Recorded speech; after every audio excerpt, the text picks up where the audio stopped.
Hope you're having a wonderful day, everyone, so far. And so am I, because I'm with the wonderful Disha Methi Khandelwal. And we're gonna talk lots of stuff about entrepreneurship, about starting her journey early, about making things for herself, making her own way in life. I hope you get a lot of instances and things that you could emulate or maybe get inspired from. So without any further ado, I won't spoil this for you and let Disha speak for herself.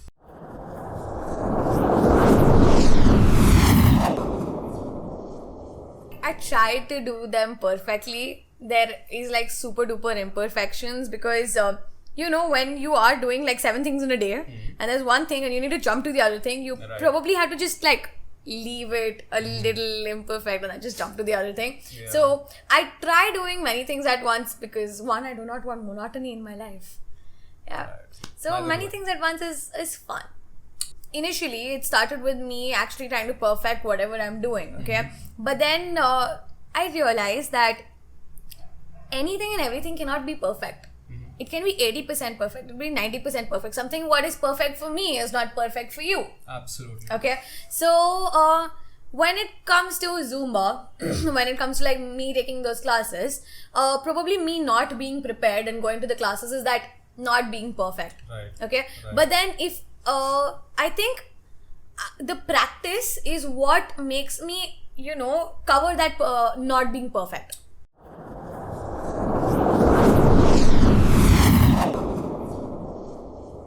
I think a relationship of a student and a teacher is very different. It's like the guru shishya thing. Right. Yeah. Right. And there is equal respect from the person who is teaching, who's learning, and me. There is a kind of respect. So I think most of my students respected me and really saw the talent in me and genuinely came to me to learn that talent from me. Correct. So I would literally give my dance and my Zumba career to my students, because if not them, I wouldn't have been what I am right now.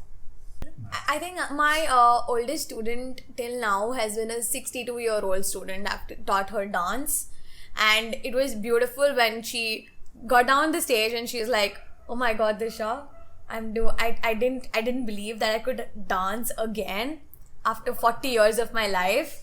I did Kathak back then, and now you made me dance on that stage with that grace." And I'm like, tears.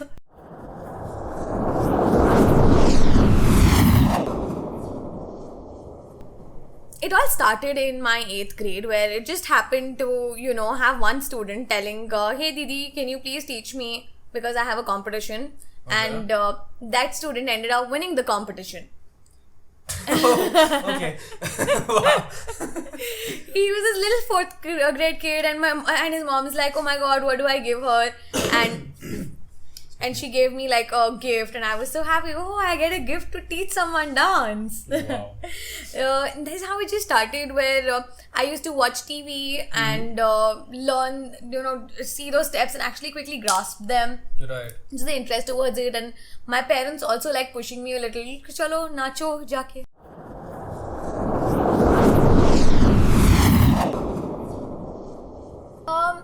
Just the taste of being busy in your schedule, I think really got me to where I am. Where, again, coming back, like, jack of all trades. And there was this one thing from the very beginning I believed in, that I want to be the best. Right. I really want to, nail it. I want to be on the top. Correct. I don't want to be first. I'm okay with being second, third. No problem. But I want to be on the top. I want to be I want to be well known, and I think just also like my parents, as I always like want to like be them. Okay. Yeah, my parents just It's good to be grateful. Yeah, I'm honestly very grateful for whatever they, like, how many ever times they hit me. Okay, off topic. Let's get back to the topic. Let's get back to the topic.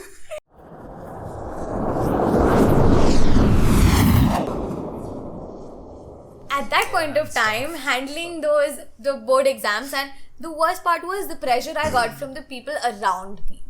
They were like, Disha, why? Like, just stop. What is important? Captaincy is important for you, school is important, getting a good grade in 10th grade is important. And I was like, see, honestly, for me, what's important is to have all these 5 things in my life right now. Wow. You had this perspective at such a young age. Yeah. Wow.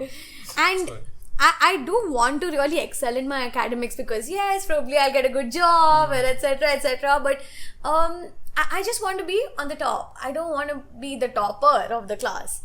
I'm okay with being above average in my academics, and I'm ready to like forgo my sleeps to study a little more. No problem. To just have those entire things, together. I was ready to just like, I don't want to sleep. I don't want to have a personal life. I don't want to go to birthday parties because I don't want those 5 things in my life.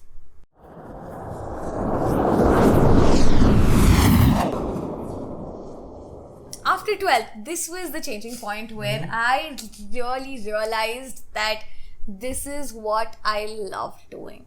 Though my, I would say that, the way I was thinking, the way I was doing things were different from the normal people, from the people around me. But this was that realization point where I was like, I am not happy with what I'm doing, and what I was doing was, was making me much happier as a person than what I am doing. After my 12th, I chose a career line called chartered accountancy. I wanted to become a chartered accountant.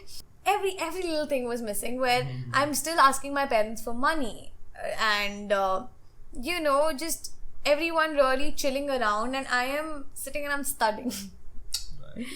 And then, so I got out of it, I took a chill breath, I took a 2-day off or something, and it kept running in my mind that do I really want to do this? Yeah. And I happened to go to my father's CA and look at him work. And the only thing I could see in his work style was monotony. One thing you hated.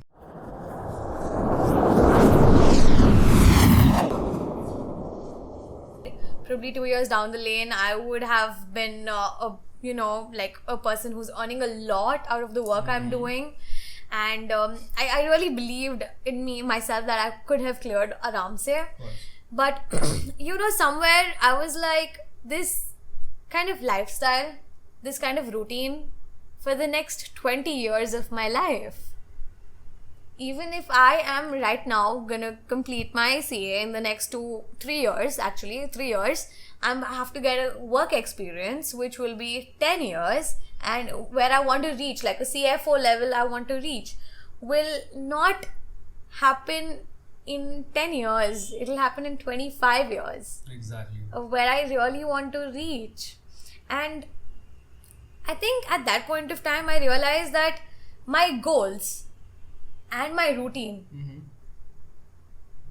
are really different. Like, probably the goal I want to reach is still the same, just the routine I was doing back then wasn't making me happy.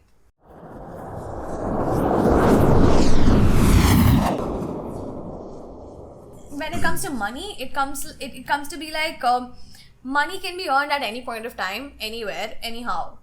But where you want to reach, what your goal of where you want to be after 10 years, after 5 years, where you see yourself to be, is the major goal. Absolutely. If you really perfect in the art of whatever you are good at, money will come.